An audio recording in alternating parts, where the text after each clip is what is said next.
일주일간 일일 평균 확진자 수 석 달 만에 600명을 넘었습니다. 감염 재생산 지수, 경로를 모르는 확진자 비율도 계속 늘고만 있는 불안한 상황에 방역 당국의 고민이 깊어지고 있습니다. 방역을 강화하면 자영업자들이 힘들어지고 완화하면 코로나가 확산하고 그야말로 딜레마 상황인데요. 이런 가운데 서울시가 업종별 야간 영업시간 완화를 포함하는 서울형 상생 방역을 추진하기로 하면서 정부와 서울시의 갈등도 예상됩니다. 이 밖에 오늘의 정치권 소식까지 김영준 명지대 교수, 배종호 세한대 교수 두 분과 이야기 나눠보겠습니다. 어서 오십시오. 네, 안녕하세요. 예, 어서 오십시오. 4차 유행의 문턱에 와 있는 위기 상황이다. 오늘 방역당국은 4차 유행이 현실화되면 3차보다 규모가 커질 수 있다. 이런 경고도 내놓은 상황입니다. 지금 방역도 위기고 그런데 또 민생도 위기고 여기서 접점을 어떻게 찾아야 되냐 굉장히 고민인 상황 아니겠습니까? 어제 서울시가 자체 상생 방역 방침을 들고 나왔는데요. 정부 방침하고 조금 상충되는 부분이 있어요. 일단 내용을 좀 정리해 볼까요? 네, 지금 이제 정부가 진행하고 있는 사회적 거리두기 이게 일방적이고 좀 조율이 없이 진행되고 있다. 그래서 뭔가 서울형 상생 방역, 새로운 사회적 거리두기가 좀 이루어져야 된다 이런 얘기입니다. 구체적으로는 특히 이제 유흥주점이라든지 단란주점, 뭐 홀덤팝 이런 영업 시간을 12시까지 많게는 연장하겠다라는 이제 그런 얘기인데요.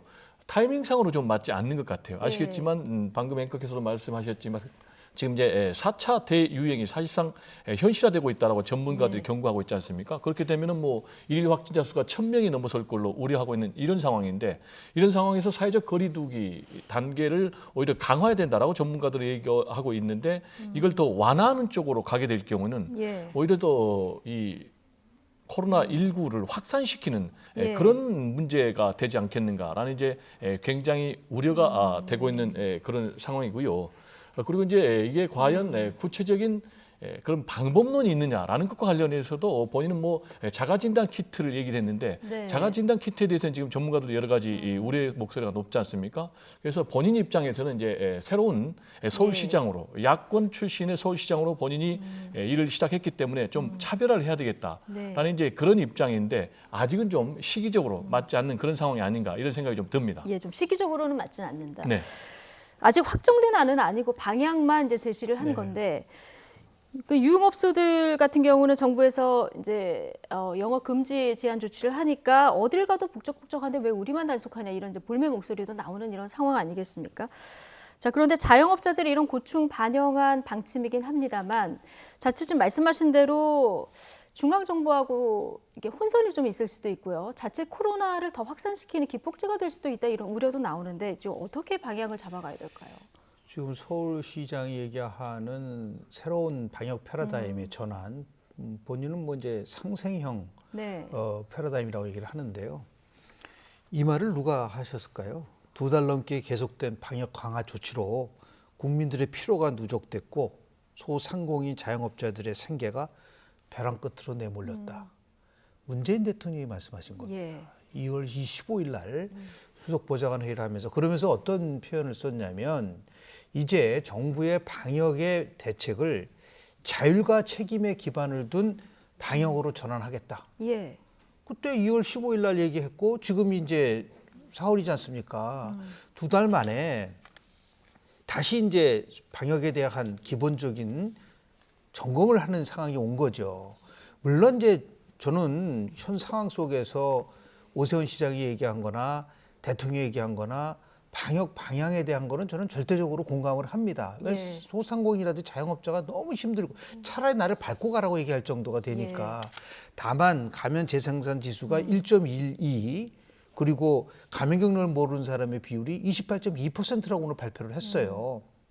그렇다고 한다면 지금 바로 새로운 방역 시스템으로 전환하기에는 너무나 빠른 면이 있는 것은 확실합니다. 그래서 결국은 어떻게 촘촘하게 방역의 새로운 매뉴얼을 만드는 거 하나 하고요. 두 번째는 시범 운영을 해보라는 거죠.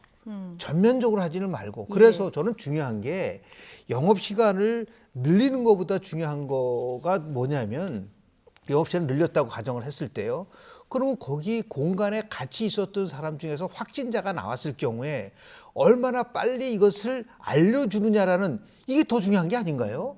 당연히 시간을 연장해서 들어가게 하냐 들어가게 하지 않냐 그게 중요한 게 아니라 결국은 동시간대에 감염자와 같이 있었던 사람에게 빠르게 알려주는 이런 것을 과학적 방법을 통해서 만약에 우리가 실현할 수 있다고 한다면 민생과 방역 두 마리 토끼를 같이 잡을 수가 있기 때문에 이런 것에 대해서 서울시와 방역 당국과 그리고 정부가 머리를 맞대고 무조건 된다 안 된다가 그걸 넘어서서 좀 더 효율적인 방역 체제가 무엇인가에 대해서 고민할 그런 시점이 오지 않았나 생각을 좀 합니다. 그러니까 서울시의 방역, 뭐 지자체 권한도 있지만 중앙 정부하고 너무 동떨어지면 또 안 되기 때문에 좀 효율적인 새로운 지침을 마련하는데 지자체와 정부가 좀 협력을 해야 한다. 이런 얘기를 해주셨는데 오늘 오전에 문재인 대통령 주재로 국무회의가 열렸습니다. 오세훈 서울시장도 화상 연결로 참석을 했는데 현 정부 들어서 지금 야당 인사가 참석하는 거는 처음인 이런 상황이 되는 거죠? 그렇습니다. 이제 그럴 수밖에 없는 게 자치단체장 중에서 국무회의에 참석할 수 있는 사람은 서울시장밖에 없어요. 그렇지만 이제 문재인 정부 들어와서 국무위원은 아니지만 참석을 하게 되는 그렇죠. 거죠. 그게 이제 우리 그 국무회의 규정에 따라서 그렇게 돼 있거든요. 그래서 이제 역대 보면은 이명박 전 대통령 그리고 오세훈 서울시장도 출석을 했었고요. 이번에 이제 오세훈 시장이 이제 새롭게 당선됐으니까 말씀하신 대로 문재인 정부에서 최초로 국무회의에 참석을 한 건데요. 그래서 이제 문재인 대통령은 오늘 국무회의에 화상으로 만나기 전에 이미 이제 난을 보내서 축하 메시지를 보냈고 이제 오세훈 시장이 아직 무슨 메시지를 던졌는가는 잘 나오지 않는데 아무래도 본인은 앞으로 해 나가야 될 본인의 새로운 서울시정에 대한 요구 그리고 민심 이런 것들 좀 전달했을 것으로 보이고요. 그리고 지금 이제 임기 5년 차에서는 굉장히 중요한 게 여야, 정의 모두 협력하는 그런 목소리를 내는 게 중요하다고 저는 봅니다. 특히 이제 코로나19 문제라든지 또 부동산 문제라든지 이런 부분은 여야가 따로 없고 민생을 좀 돌봐야 되는 그런 문제이기 때문에 오세훈 시장이 국무회의에 참석을 해서 민심을 좀 제대로 전달하면서 특히 이제 차별화, 대립각만 세울 것은 아니고 뭔가 좀 구체적인 민생을 돌볼 수 있는 합리적인 결과물을 만드는데 주력해줬으면 어떨까 이런 생각이 좀 듭니다. 방역과 민생 사이의 묘수를 이제 합심해서 찾아야 된다. 두 분 다 오늘 공통된 목소리 내주셨는데 오늘 국무회에서 대통령의 모두 발언을 들어보니까 청년의 좀 방점이 찍혔더라고요.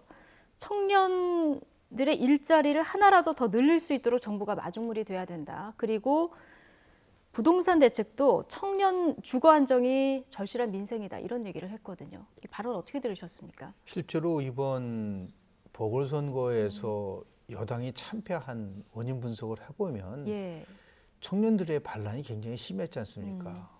어저께 YTN 여론조사 결과도 거의 충격적이잖아요.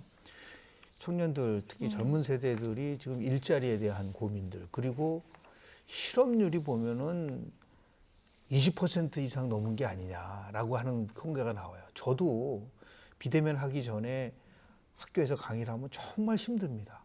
강의 절벽이에요. 전혀 반응이 없어요. 그러니까 학생들이 지금 굉장히 미래에 대해서 불안하고 그런 상황 속에서 가장 큰 거는 뭐냐면 일자리에 대한 문제입니다. 그리고 정부는 일자리 정부를 하겠다고 대통령이 일자리 상황까지 만들었잖아요. 지금 4년 지난 상황 속에서도 또다시 이런 문제가 나온다는 것은 참 정부로서는 곤혹스러운 부분인 거고요. 그래서 결국은 특단의 대책이라는 게 간단하잖아요. 정책 기조를 바꾸면 됩니다. 그리고 정말 능력 있는 사람을 코드 인쇄에서 벗어나서 능력 있는 사람을 적재적소에 임명을 해서 변화 주는 거 이외에는 무슨 다른 특단의 조치가 있을 수 있겠습니까? 인적 쇄신과 정책 기조의 변화 이 두 가지를 조속히 빨리 대통령이 시행을 해야지 강구해달라고 부탁한다. 대통령이 어떻게 부탁을 해요? 대통령이 직접 이 문제를 풀 수 있는 강한 의지와 그리고 안 됐을 경우에 아주 촘촘히 독려하고 실행할 수 있도록 대통령의 그러한 권한을 해주는 게 중요하지 않을까라는 거를 다시 한번 생각했다는 특단의 대책은 대통령에서 나와야 된다라는 말씀 좀 드리고 싶습니다. 인적 쇄신과 정책 전환이 필요하다 말씀해 주셨는데 잠깐 그 여론조사 결과를 얘기해 주셨는데 어제 그 리얼미터 조사 결과를 보면은 대통령 국정수행 평가 긍부정 차이가 뭐 30% 가까이 벌어졌고요. 특히 20대 민심을 보면 20대 전후 18세부터 29세까지 보면은 부정평가가 70% 정도까지 늘어났고요. 30대도 비슷한 수치입니다. 이번 선거에서의 2030 표심하고는 비슷한 수치. 오늘 대통령이 청년과 관련한 어떤 발언에 방점을 찍은 이유도 여기에 있을 수 있겠죠. 그렇습니다. 지금 여론조사 결과를 보면은 지난번에 서울, 부산 보궐선거 결과가 거의 흡사하게 나왔거든요. 지금 보니까는 문재인 대통령의 긍정평가가 33% 그리고 부정평가는 62%. 그러니까 긍정평가 같은 경우 조금 더 하락했고 그래서 이제 긍정과 부정의 격차가 더 벌어지는 그런 양상인데 지금 이렇게 이제 여론조사가 더 나쁜 쪽으로 가는 것은 좀 당연한 것 같아요. 그 이유는 지금 이제 4월 7일 재보선 결과 이후에 뭔가 좀 전격적인 획기적인 참신한 그런 조치가 아직 나오지 못하고 있는 상황 아니겠습니까? 지금 이제 문재인 대통령 입장에서는 청와대 비서진 개편 그리고 국무총리를 또 교체하고 그리고 내각을 또 바꾸고 또 당에서도 이제 원내대표 그리고 당대표 새로운 얼굴이 나오지 않습니까? 그래서 이제 그러기 전까지는 이런 이제 하락세 추세가 전반적으로 갈 수밖에 없는데 그러면 그 사이에 어떻게 이 떨어지는 지지율 하락을 막을 것인가라는 부분이 굉장히 중요하고요. 지금 현재 이제 30% 초반까지 떨어졌는데 30%대가 무너진다면은 문재인 대통령의 국정 운영 장악도가 좀 떨어지면서 레임덕의 우려까지 올 수밖에 없는 그런 상황이니까 뭔가 좀 속도를 당길 수 있으면 속도를 좀 더 당겨야 된다. 그리고 좀 획기적이고 참신하고 좀 전격적인 그런 조치가 나와야 되는 것 아닌가 이런 생각이 듭니다. 속도를 당겨야 되고 좀 더 획기적인 대책들이 나와야 된다. 그렇습니다. 말씀을 해주셨는데요. 자, 부동산 대책 관련해서 오늘 아침에 이제 당권에 도전하는 송영길 의원이 무주택자에게는 LTV, DTI를 90%씩 확 풀어서 바로 집을 살 수 있게 해줘야 된다. 이런 얘기를 했거든요. 이 기존의 그 규제 정책하고는 너무 좀 거리가 있는 이런 정책인데 이런 정책까지 할 수 있을까요? 지금 뭐 당권 주자분들이 모두 얘기하는 것이 이제 부동산에 대한 기본적 대책을 바꾸자는 거잖아요. 그럼 소영길 의원은 그전에는 뭘 했죠? 너무 늦었다. 예를 들어서 본인들이 임대차 3법을 포함해서 부동산 대책을 총괄하고 있는 여당의 국회의원 아닌가요?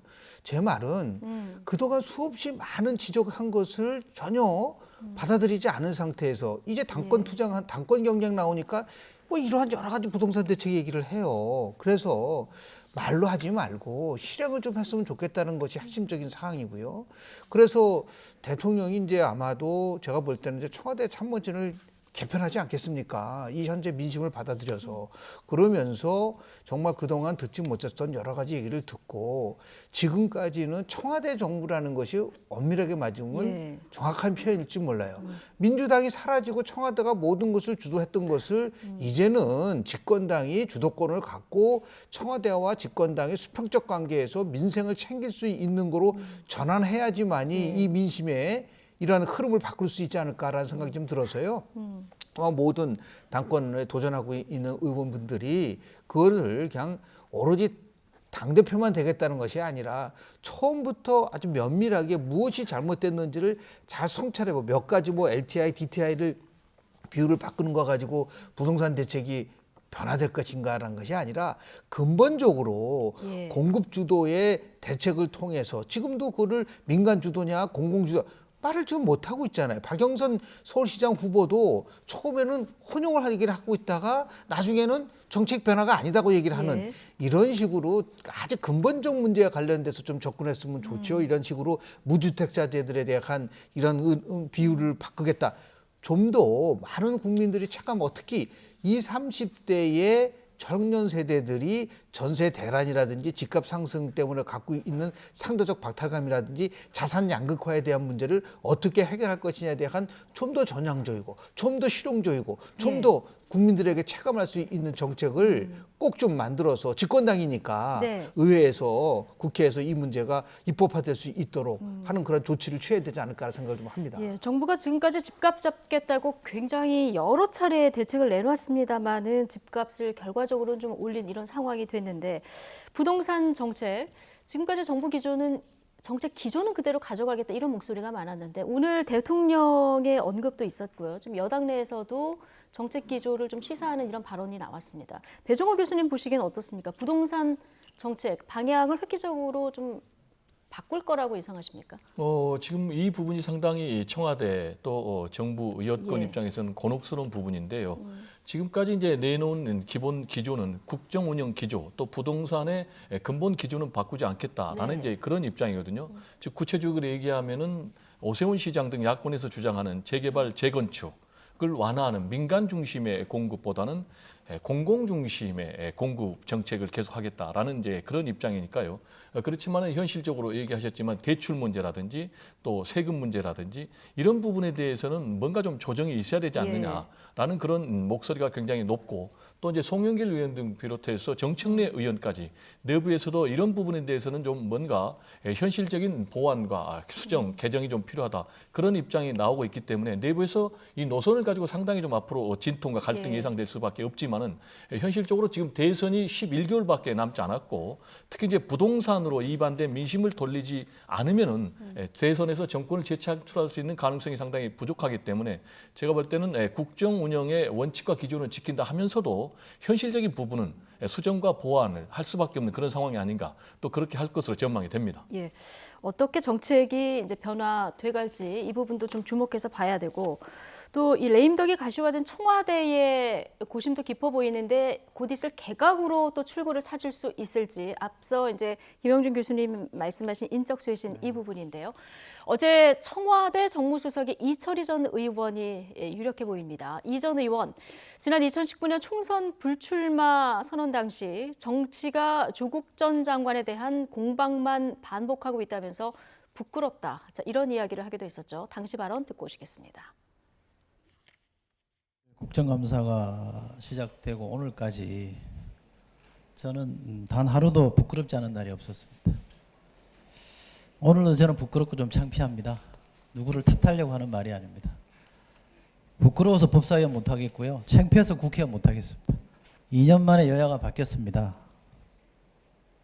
조국 장관 동생 영장이 기각되자 우리 당은 적절한 판단이라고 했습니다. 야당인 한국당은 사법부의 수치라고 했습니다. 이게 뭡니까? 그래서 저는 창피합니다. 네, 불출마 선언 당시에도 쓴소리를 했는데 최근에도 이철희 전 의원 여당을 향해서 쓴소리 계속 하고 있습니다. 이철희 전 의원의 정무수석 내정 이거 어떤 의미로 봐야 될까요? 두 가지 면에서 이제 변화라고 우리가 받아들일 수가 있는데 만약에 정말 임명을 하게 되면 그동안의 청와대의 인사는 대부분이 대통령 코드 인사였었잖아요. 친문 인사 중심으로 했고 바로 지금에 있는 최혜성 의원 같은 경우는 이제 강성 친문의 이미지가 굉장히 강했었는데요. 이걸 이제 비문 형태면서 좀 합리적인 중도 성향을 갖고 있다라고 평가받고 있는 이철희 전 의원이 내정이 된다고 한다면 그게 어떤 면에서 보면 상징성을 갖고 있는 부분이라고 볼 수가 있는 것이고요. 두 번째는 정무수석의 가장 중요한 임무 중에 하나는 야당과의 협력 관계를 구축하는 겁니다. 그런데 이전의 정무수석들은 야당 앞에서 야당에 소리치고 야당을 막 공격하고 그랬었잖아요. 그건 정무수석 자격이 없는 거예요. 그런 의미에서 봤을 때 아마도 이철희 전 의원이 새롭게 정무수석이 되면 야당과 협력 관계가 서로 구축이 되면서 뭔가 변화를 줄 거라고 보는데 다만 하나 우려스러운 거는 임명해놓고 망타시킬 수도 있어요. 그런 부분들. 박근혜 정부 때는 비서실장이 대통령도 못 만났던 상황이 있지 않았습니까? 그렇게 된다고 한다면 이거는 그냥 자멸의 길로 가는 것이다. 그러니까 결국은 임명하고 충분한 권한을 줘서 새로운 변화를 이룰 수 있는 하나의 계기가 마련됐으면 좋겠다라는 생각을 좀 합니다. 만약에 임명까지 하게 되면 소신껏 일할 수 있게 권한까지 줘야 된다 말씀해 주셨는데요. 지금까지 야당의 불만, 야당 목소리 너무 안 들어준다 이거 아니었겠습니까? 만약에 이철희 전 의원이 정무수석에 내정된다고 하면 야당과의 소통 지금까지와는 조금 달라질까요? 어떻게 보십니까? 달라져야 되겠죠. 지금 이제 민심은 선거를 통한 심판을 통해서 뭔가 좀 달라져야 된다라는 이제 메시지를 강력히 던졌지 않습니까? 그리고 이제 정치에서 가장 중요한 게 이 반응성입니다. 그래서 뭔가 그러면 선거 결과를 통해서 드러난 민심에 대해서 반응을 해야 되는데 가장 효과적인 것이 야당과의 소통. 그래서 이 야당과의 소통을 통해서 그동안에 뭔가 좀 오만하고 독주하는 그런 모습이 있었다면 이제 달라진 여당과 야당이 협치하는 또 청와대가 야당과 협치하는 이제 그런 모습을 만들어야 되고 그러기 위해서는 이제 정무수석이 가장 먼저 해야 될 게 야당의 대표를 만나고 그리고 더 구체적으로는 청와대 그리고 또 여야 대표들이 만나는 영수회담 이런 부분을 결과물로 내놔야 될 필요가 가장 있겠고요. 특히 이제 여야정 협의체가 분기별로 만나기로 돼 있었는데 지금 전혀 만나지 않고 있거든요. 이것과 관련해서는 야당도 좀 여야 정 그리고 이 대화 복원을 하는데 좀 노력을 해야 된다. 그게 무슨 얘기냐면 김종인 비대위원장 같은 경우도 전임 최재성 정무수석 현재까지죠. 뭔가 좀 대통령과 영수회담을 추진했는데 만날 필요 별로 없다는 좀 상당히 냉담한 그런 반응을 보였는데 지금 상황이 코로나19 문제라든지 부동산 문제라든지 굉장히 어려운 위기의 상황이기 때문에 민심의 여당만 또 청와대만 반응하는 것이 아니고 야당도 반응하는 것이 굉장히 중요하기 때문에 하루빨리 또 새로운 정부석이 나온다면은 여야정 협의체가 복원이 되면은 가장 바람직한 그런 일이 아닌가 이런 생각이 좀 듭니다.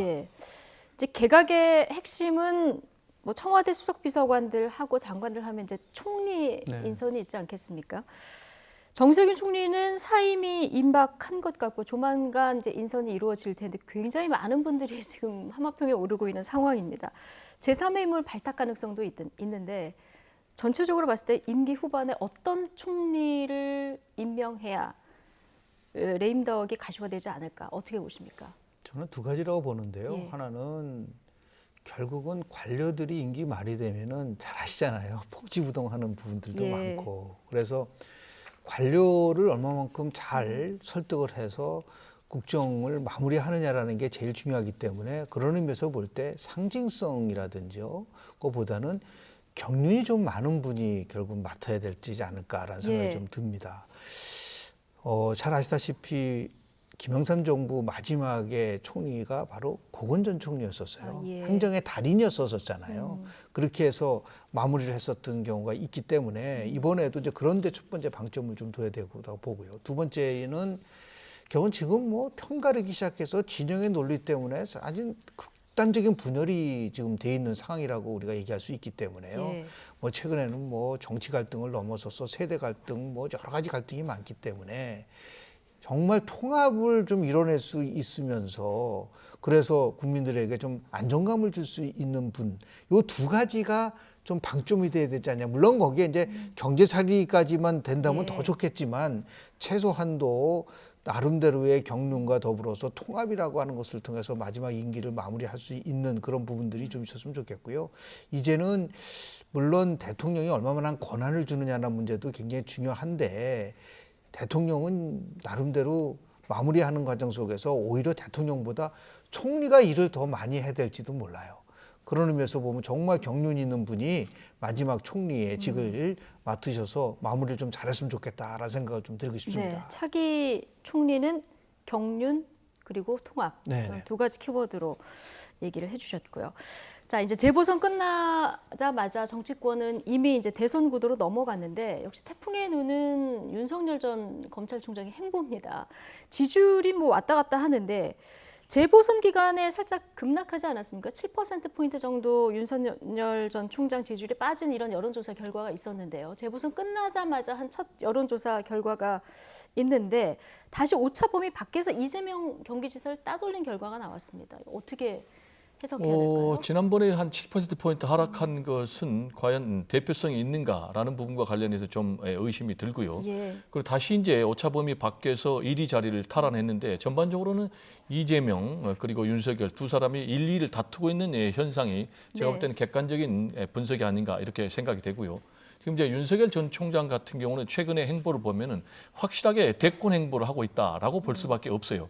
첫 번째로는 지난번에 보궐선거에서 본인이 투표하는데 투표하겠다라는 일정을 언론에 알렸어요. 사람을 시켜서. 그 얘기는 뭐 평범한 자연인이라면은 할 수 없는 그런 행보 아니겠습니까? 그리고 두 번째로는 또 최근에 언론 보도에 따르면은 노동 전문가를 만났다라는 얘기예요. 그런데 노동 전문가를 만나가지고 어떤 부분에 대해서 했냐면은 우리 사회의 노동의 이중적인 문제, 그러니까 정규직과 비정규직 문제, 대기업과 중소기업의 문제, 이 우리 사회의 이제 고질적인 문제에 대해서 본인이 20페이지에 해당하는 보고서를 받고 또 궁금한 것을 질문을 던졌다고 그래요. 이건 이제 확실하게 대선 학습 과정이라고 봐야 돼요. 그리고 이제 실제로 본인이 이제 대통령 후보가 되기 위해서도 또 대통령이 되기 위해서도 중요한 것은 구체적인 컨텐츠거든요. 그래서 이제 예를 들면은 안철수 지금 대표 같은 경우에 최초의 대통령 선거에 도전할 때 구체적인 준비가 안 됐다는 거예요. 예. 구체적으로는 좀 컨텐츠가 부족했다라는 이제 그런 어드바이스를 본인이 여러 군데 듣고 있기 때문에 이런 이제 노동 전문가를 불러서 학습 과정을 하고 또 컨텐츠를 준비하는 그런 과정을 밟고 있는 것이 아닌가 이렇게 해석이 됩니다. 예. 뭐 대선이 1년 뒤기 때문에 지금의 여론 지형이 끝까지 뭐 이어질지 이거는 뭐 중간에 무수한 변수가 있을 텐데 일단 윤석열 전 총장 대권 도전 이 몸풀기 들어갔다고 김영준 교수님도 보십니까? 이제 뭐 한 11개월 남았지 않습니까? 예. 대선이. 그래서 아마도 추석 전후로 해서 뭔가 1차적인 변곡점이 올 거라고 보고요. 예. 그리고 9월 지나서 12월 달까지가 이제 각 정당이 아마도 대선 후보를 결정하는 시기니까 2차 변곡점이고 예. 그리고 내년 1월서부터 3월까지가 이제 본격적인 선거 운동 기간으로 들어갈 거라고 봅니다. 예. 그렇다고 한다면 교수님 말씀 들어보면 추석 전후까지는 쉽게 뭔가 거취를 윤석열 그래서 윤 총장은 전 총장은 지금이 4월이기 때문에요. 예. 한 5개월 정도 남았으니까 그걸 아마 세부적으로 저는 쪼갤 예. 거라고 봐요. 왜냐하면 특히 지금 국민의힘도 당대표 경선도 있고요. 그리고 안철수 당과 어떻게 통합될 것이라는 문제도 남아있고 하기 때문에 또 중요한 거는 지난번에 반기문 전 총장분도 굉장히 뭐 오랜 기간 동안에 대권 1위를 차지하다가 벼랑간 중도에 포기를 한 적이 있지 않습니까? 네. 그것이 가장 대표적인 게 자금에 대한 문제가 있고 조직에 대한 문제가 있기 때문에 예.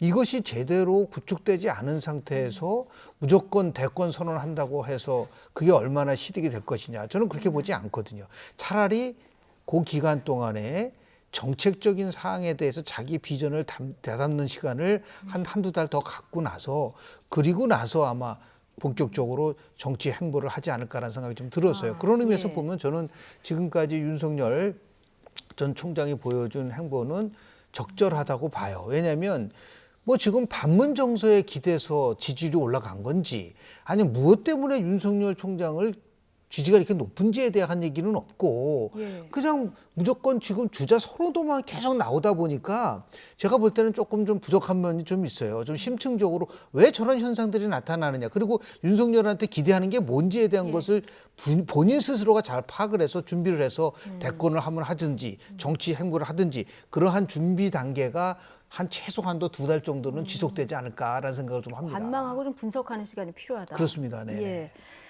자, 윤석열 전 총장이 정말 대권에 도전한다고 하면 국민의힘으로 갈 것인가 제3지대 출마를 할 것인가 이것도 중대 변수인데요. 오늘 한 라디오 인터뷰에서 국민의힘 김은혜 의원, 윤 전 총장은 당내에서 거론되는 여러 후보 중 하나일 뿐이다. 이런 말을 하기도 했습니다. 어떤 맥락인지 듣고 오시죠.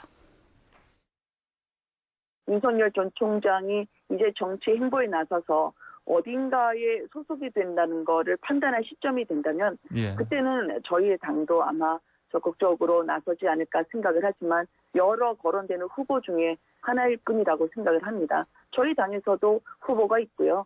오세훈 후보가 서울시장이 되기까지 여러 설왕설래가 있고 우여곡절이 있었지만 국민의힘에서 보다 건강한 대안을 후보로서 제시하는 데도 좀 더 노력을 많이 하겠다라는 말씀을 드리고 싶습니다.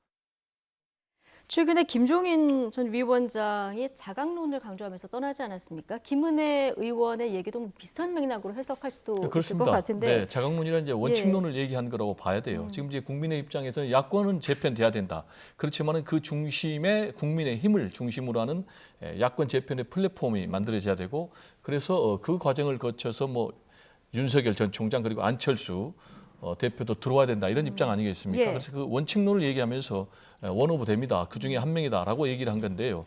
역시 이제 중요한 것은 윤석열 전 총장이 과연 어떤 선택을 할 것인가, 국민의힘으로 직행할 것인가, 아니면 이제 제3지대에서 창당을 해서 세를 불려서 국민의힘과 합당을 할 것인가, 이 부분인데 양쪽 다 선택에 상당한 리스크가 있어요. 그게 무슨 얘기냐면 국민의힘으로 직행할 경우에는 두 가지 문제가 있는 거예요. 본인의 정체성에 맞느냐, 명분에 맞느냐라는 문제가 있어요. 본인 이명박 박근혜 두 전직 대통령을 수사를 통해서 구속시키고 결국 이제 사법의 단죄를 받도록 했지 않습니까? 그런데 그러한 정당에 들어간다? 그리고 들어갔을 경우에 과연 본인이 대선 후보 경선에서 승리할 수 있을 것인가라는 이제 이 두 가지 문제가 있고요. 그렇다면 이제 제3지대에서 창당을 해야 되는데 제3지대에서 창당을 해서 세를 모은다고 해도 과연 제3지대 후보로서 승리할 수 있을 것인지 독자적으로, 또는 이제 국민의힘과 합쳤을 경우에 안철수 전 후보처럼 또 패배할 것이 아닌가, 이런 이제 문제가 있기 때문에 상당히 본인은 이제 고민할 수밖에 없고요. 역시 이 선택에 중요한 역할을 할 사람이 김종인 전 비대위원장이라고 봐야 돼요. 만약에 이제 김종인 비대위원장이 확실하게 윤석열 전 총장의 손을 들어줘야 되겠다. 그래서 제3지대에서 창당을 해서 세를 모아서 국민의힘과 어떻게 보면 합당 과정을 거치겠다라는 이제 그런 그림을 그릴 경우에는 이제 그런 선택을 하겠죠. 그래서 이제 윤석열 전 총장은 앞으로 6월 내지는 11월 이 두 번째 시기에, 두 가지 시기에서 본인이 좀 확실한 어떤 결정을 하지 않을까, 이런 생각이 좀 듭니다. 정체성 문제, 그리고 현실적으로 자금과 조직력의 문제, 이 사이에서 고민을 하는데 김종인 위원장의 그림이 굉장히 중요할 것이다. 네, 저는 그렇게 봅니다. 이런 분석을 해주셨습니다.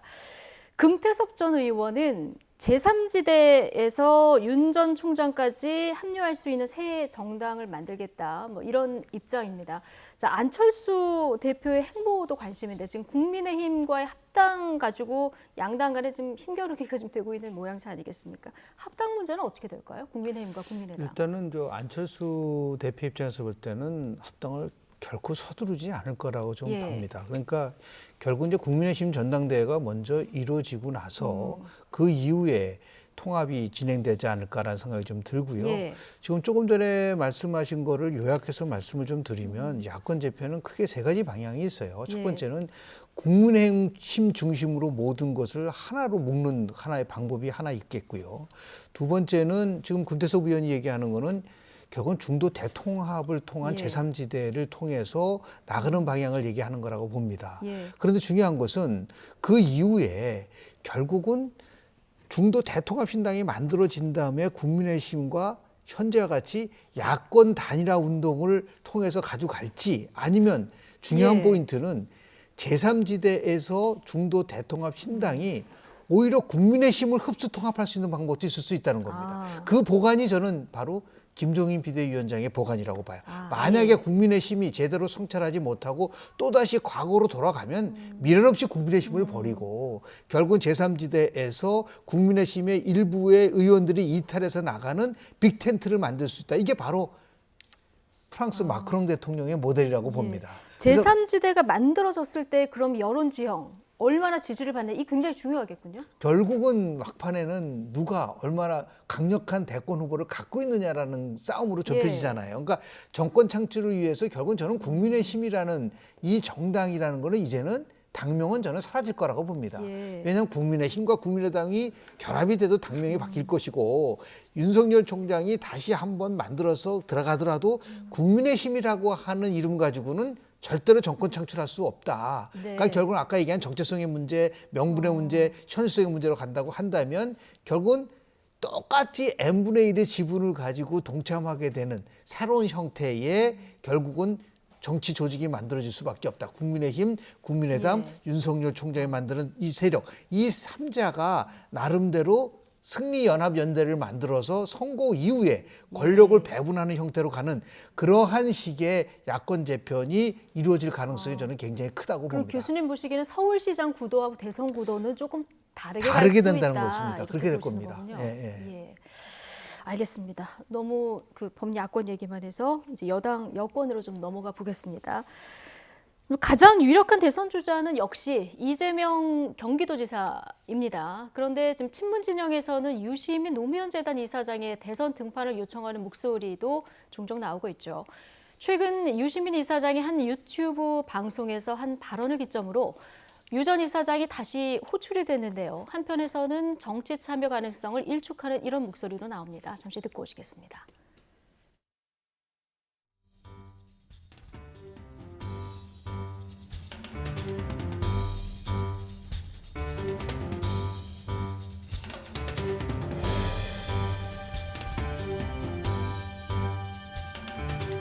유시민 지금 이사장의 그 등판 가능성을 계속 지금 보도를 하지 않습니까? 의원님은 어떻게 전망을 하세요?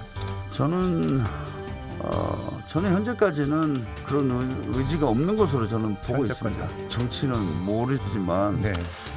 제가 사실 자주는 아니지만 가끔 만납니다. 예. 제가 만나본 가장 최근의 그런 어떤 상황을 보면 그렇지는 않은 것 같습니다. 운명을 받아들이는 게 좋다. 신념도 달라진다. 나와 함께 관계 맺어가는 사람들이 달라지다 보면 일정 수준 변경이 불가피하다. 자, 이 발언을 두고 굉장히 다양한 해석들이 나오고 있는데요. 유시민 이사장이 등판할까요? 어떻게 보십니까? 저는 결론적으로 얘기하면은 등판할 가능성은 상당히 좀 어려워 보입니다. 어렵다. 본인 이제 지금 예. 인터뷰 내용을 보면은 신념도 일정 부분 바꿀 수 있지 않느냐라는 얘기를 들어보면은 본인의 등판 가능성은 시사한 것으로 충분히 해석이 돼요. 예. 그렇지만은 본인이 등판을 할 경우에는 이제 한 3가지 조건이 충족이 돼야 돼요. 첫 번째는 이제 본인의 의지가 있어야 되는데 네. 지금 이런 메시지를 들어보면은 의지는 좀 있을 것 같아요. 그리고 두 번째로는 이제 확실하게 소환의 여건이 갖춰져야 되는 거예요. 즉 이제 친문에서 소환을 해야 되는데 지금 보면은 현재까지 나타난 이제 친문 주자들의 존재감이 상당히 미미하거든요. 당초에는 이제 이낙연 전 대표가 1강 독주 체제를 하다가 지금 10%대로 추락했지 않습니까? 예. 그리고 이제 정세균 현 총리 제3 친문 후보론으로 부각이 되고 있는데 그분 같은 경우도 5% 안팎의 미미한 존재이기 때문에 이런 상황으로 볼 때는 유시민 이사장의 소환이 친문 입장에서는 굉장히 필요한 거죠. 그렇지만 이제 가장 중요한 것은 세 번째로 당선 가능성이거든요. 그런데 예. 이번 4월 7일 재보선 선거 결과 만약에 여권이 승리했다면은 유시민은 마지막 히든 카드로서 제가 볼 때는 급부상할 네. 가능성이 늘 있었어요. 그렇지만은 이번에 참패했기 때문에 사실상 참패한 것은 이제 정권 심판론이 강하게 작동했고 전통적인 지지층인 2030 그리고 중도층에서 외면을 받았기 때문에 결국은 패배했거든요. 그렇다면은 유시민 이사장 같은 경우는 친문의 핵심 상징으로 돼 있거든요. 그러면은 조건으로서 상당히 좀 힘들죠. 제가 볼 때는 이제 여권에서 승리할 수 있는 그런 대선 후보라면은 중도층에서도 수용할 수 있는 외연 확장할 수 있는 그런 조건을 갖춰야 되고요. 그리고 친문보다는 비문의 색깔을 띄어야 되는데 그런 점에서는 상당히 좀 유시민 이사장 같은 경우는 거리가 있기 때문에 본인이 등판하기는 좀 현실적으로 네. 어렵지 않나. 다만 네. 친문 입장에서 우리가 정권을 넘겨주더라도 우리는 우리 세력을 그대로 안고 가야 되겠다라고 할 경우에는 유시민 예. 이사장을 소환할 수는 있겠죠. 예. 그렇지만 그런 선택은 현실적으로 좀 하기 어렵지 않나 이런 생각이 좀 듭니다. 알겠습니다. 세상의 조건이 바뀌고 이런 말들이 있었기 때문에 이제 해석의 여지가 있어서 여쭤봤고요. 자, 민주당. 재보선에서 참패했는데 왜 참패했는지 원인 분석을 제대로 해야 이제 정권 재창출도 가능한 상황이 될 텐데요. 초선 의원들 중심으로 이제 쇄신이 있어야 한다. 그리고 과거 조국 사태부터 이제 반성해야 된다. 이런 목소리가 나왔었는데 당내의 강경 지지자들 그 반발이 생각보다 강해 보입니다. 초선 오적, 내부 총질 이런 반응도 있었고 어제는 보니까 배은망덕하다 이런 손팻말까지 등장한 모습인데 이 소신 목소리들이 앞으로 당내에서 어느 정도나 그 힘을 얻을 수 있을까요? 어떻게 보십니까? 좀 민주당 같은 경우는 소신이 없으면은 자멸을 하는 거예요. 저는 그렇게 봅니다. 지금 여러 가지로 친문 강성 세력들이 비판하는데 야당의 입장에서 봤을 땐 참 고마운 분들이죠. 한마디로 얘기해서 야당 입장에서 야당이 봤을 참 때. 고마운 일이 벌어지고 있는 거죠. 그런 의미에서 봤을 때 이 부분을 다시 한번 좀 냉철하게 다시 이제 원내대표든 아니면 당대표가 새로 이제 선출되지 않겠습니까? 그런 부분 속에서 좀 입장 정리를 좀 해야 될 부분이 있어야 되는데 지금 아까 얘기하는 그 유시민 의원보다는 저는 임종석 전 비서실장이 소환될 가능성이 크다고 봐요. 임종석 실장이요? 지금 나오고 있지는 않지만 네. 지금 민주당은 플랜 A, 플랜 B, 플랜 C를 작동하고 있다고 봐요. 플랜 A는 무조건 붙은 친문 세력으로 결국 대권 후보를 만드는 게 플랜 A라면 플랜 B 같은 경우는 지금 2007년도 상황이랑 거의 저는 흡사하다고 봅니다. 2007년도 기억나시잖아요. 열린우리당의 당시의 친노의 유시민, 한명숙, 이해찬, 결국은 비노인 정동영 후보한테 당권과 다 모든 걸 넘기는 상황이 올 수밖에 없었는데 지금은 똑같은 상황이지 않습니까? 친문은 약하고 비문인 지금 예를 들어서 이재명 경기도지사는 굉장히 강하고 하기 때문에 결국은 플랜 B는 이재명 지사 쪽으로 가는 것이 플랜 B일 수 있고 플랜 C는 결국은 뭐 항상 우리 한국 플랜 B입니까? 네, 플랜 B라고 보겠죠. 네. 플랜 C는 결국 한국에서 가장 많이 듣는 말 사자필승론이에요. 야당 분열되고 여당 분열되면 이길 수 있다라고 하는 이런 쪽으로 빠질 수가 있는 거기 때문에 그래서 이 이제 탈당설도 나오는 부분 아니겠습니까? 그러나 분명한 거는 친문이 뭐 호락호락 자신의 그런 부분들을 넘기지 않으려고 한다면 지금과 같은 행태들 저는 초선 의원들도 엄밀하게 보면 조금 강한 문제 제기를 했지만 그다음에 바로 그냥 꼬리를 내려버렸어요. 네. 재선 의원들, 삼선 의원들을 보면서 야 저분들이 집권당에 과연 의원으로서 정권 재창출을 할 수 있는 용기와 소신과 열정이 있는가 의심스럽거든요. 국민 속으로 들어가야 된다 얘기를 해주셨고요. 이제 원내대표 선거 정도 본격화돼서 윤호중, 박완주 자, 오늘 오후에 토론회가 열린다고 하는데 어떤 그 쇄신책이 나올지 좀 주목이 되고 전당대회도 바로 이제 진행이 되는데 자 여기서 어떤 당대표를 선출하느냐 굉장히 중요한 문제 아니겠습니까? 자 조응천 의원이 이번 선거에 책임 있는 사람들 당권에 도전하면 안 된다 이런 주장을 하면서 이런 얘기를 합니다. 당내 친문 세력을 친박 세력에 빗대면서 과거 박근혜 정부 이정현 대표 비유를 가져왔거든요. 적절한 비유라고 보십니까? 뭐 비유가 적절한지는 모르겠지만 본인 입장에서는 상당히 흡사하다라는 이제 우려의 메시지라고 봐야 되겠죠. 예. 아까도 말씀드렸지만 이제 선거는 민심의 심판이거든요. 그리고 선거의 심판은 주로 여권을 향한 것이 맞고요. 여기에 대해서 선거 결과에 대해서 여권이 민감하게 반응하는 것이 미래를 여는 길입니다. 그럼 이제 이번 민심에 담긴 심판의 목소리는 네. 이대로 안 된다. 바꿔라, 변해야 된다라는 메시지 네. 아니겠습니까? 그럼 이제 국정운영 기조도 나름대로 변화를 해야 되겠지만은 당장 인적 쇄신부터 해야 되거든요. 그러면 이제 당의 원내대표 그리고 당 대표에서도 뭔가 좀 앞으로 당의 운영 방향이 변화될 수 있는 당의 정책이 바뀔 수 있는 그런 이제 인적 쇄신의 모습을 보여줘야 되는데 지금 보면은 과연 그런 결론이 나올까라는 부분과 관련해서 좀 상당히 회의적인 시각이 들어요. 물론 이제 당 원내대표 같은 경우는 이제 윤호중 그리고 박완주 두 분 같은 경우에 어느 분이 이길지 좀 결과를 보면은 변화의 가능성도 보이는데 지금 역대 선거를 보면은 2001년도에 새천년 민주당 같은 경우에 당시에 보궐선거에서 참패를 해가지고 결국 이제 정풍운동이 일어났고 그리고 대대적인 당 쇄신 특별위원회가 일어났고 그리고 국민 경선을 최초로 도입을 해서 노무현 의원을 만들어서 결국 정권을 재창출한 데 성공을 했거든요. 네. 그리고 이제 한나라당 같은 경우는 이제 박근혜 전 비대위원장을 내세워서 본인들이 김종인 위원장을 또 데려와 가지고 결국은 환골탈태해서 정권을 잡았기 때문에 민주당도 이런 뼈를 깎는 확실한 환골탈태, 자기 쇄신의 모습을 보여줘야만이 11개월 남은 대선에서 뭔가 미래가 열리지 않을까 이런 생각이 좀 듭니다. 국민 눈높이에 얼마나 잘 맞는 인적 쇄신이 이루어지느냐 이게 이제 관건이 될 것이다. 자 이런 분석까지 들어봤습니다. 김영준 명지대 교수, 배종호 세한대 교수 오늘 두 분과 정치권 이야기해봤습니다. 고맙습니다. 네, 감사합니다.